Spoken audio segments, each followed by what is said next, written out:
Yes, I It's am under very your happy to moderate. Yeah, buyur.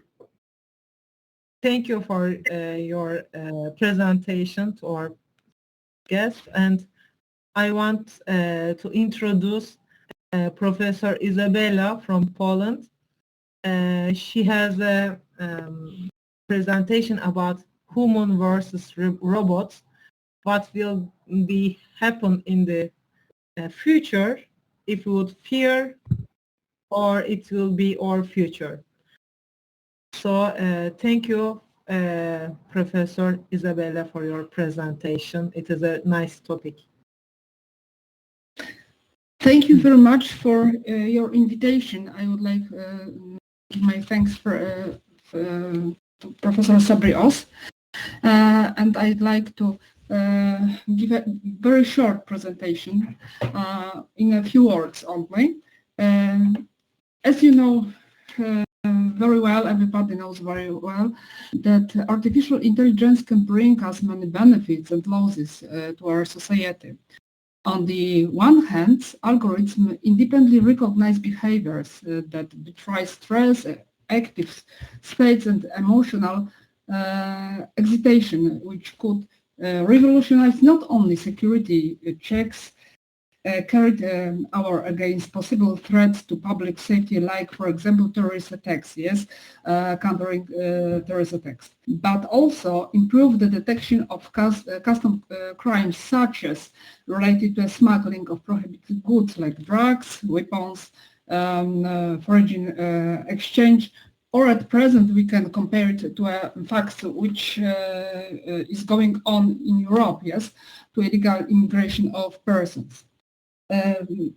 These types of solutions not only have the potential significantly increase the level of security in passengers, for example, airport transport, yes, but also improve the comfort, for example, of air transport, increase passenger certification and minimize time losses and stress association with activities involving in uniform. But we must also see the damages which can be, on the other hand, proved by the artificial intelligence.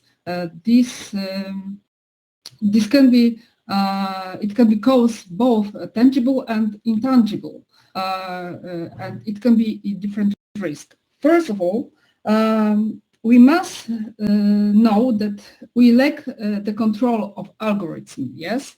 Although a human created, yes, artificial intelligence, but the artificial intelligence systems can themselves modify the goals of the operations. It's the biggest problem of our times, yes? Although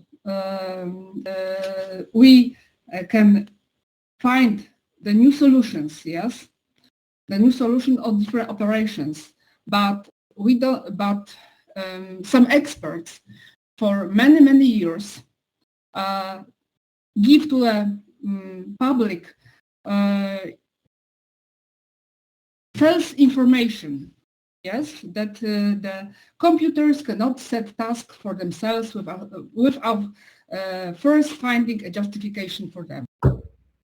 At present, for example, many experts of artificial intelligence gives us something completely different, because they repeat that for at least 10 years ago, the artificial intelligence modify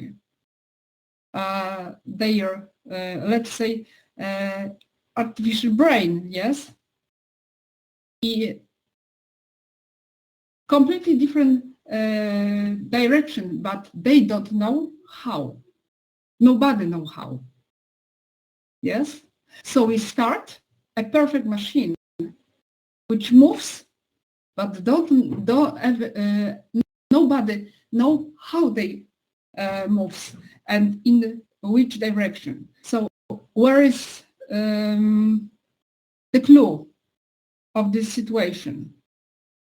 At present, the lack of appropriate regulations of the competences in law, yes.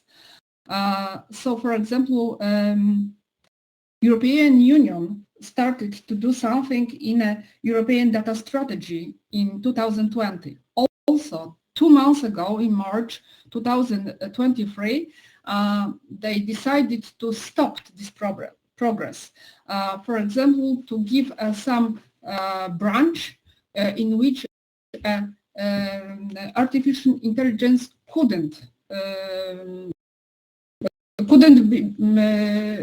be used, like banks, yes, because although it is so useful, yes, to us, it can give us a lot of risks, yes, of every day. So we are stopping, for example, in European Union, the reduction, reduce a bit. Sorry? So we start to reduce the use of European in Europe the use of artificial intelligence. The best example for me was also is a chat GPT. In the first moment, you are thinking in the simple typewriter, yes? What isn't the truth? For me, it starts be similar a bit, yes? It's like a film to a Me Robot, yes? It's a bit like a joke, yes? But a situation, it starts to be similar to a film. Okay, I could also to mention only about also one point. Yes, it's disputing about the fact to whom should be give the own, yes, to a copyright a situation, yes, if to a property, to a own property, right, in a situation if something will be created by artificial intelligence.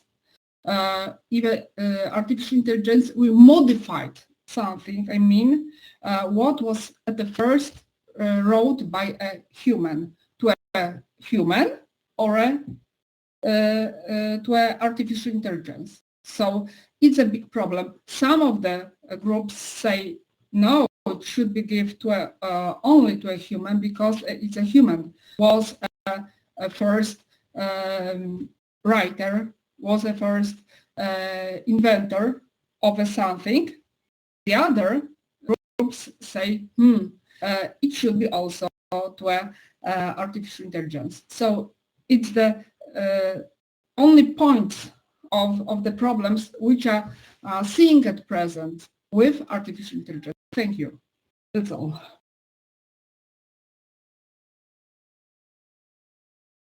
Thank you, Professor Izabela. It is very nice explanation. The ethical consideration will be very important in the future. Does anyone has questions? Can I ask a question? Yes, of course, my dear. Professor, as far as I know, in Italy, ChatGPT has forbidden. What about in Poland, and what do you think about such kind of programs forbidding? We are testing at present ChatGPT in Poland. It isn't not forbidden, yes, but we are testing ChatGPT. For example, a lot of firms, yes, test it, and up to the fact when European Union, because European Union is preparing, yes, the regulation about the ChatGPT. And for what is my, I also tested it. And for example, it is quite good machine, quite good program. If it's connected with mathematics, yes, science, mathematics, physics, and so on, yes. But with human, yes, science, it is not so perfect, but it is you can see the differences. You can and especially okay, it is better when, for example, you can ask her to write a short, for example, report. Yes, but if you ask her, write me, for example, an article, then you can see very quickly what is false and what is true. Okay, thank you very much. Thank you. Any other questions? I think there are no other questions.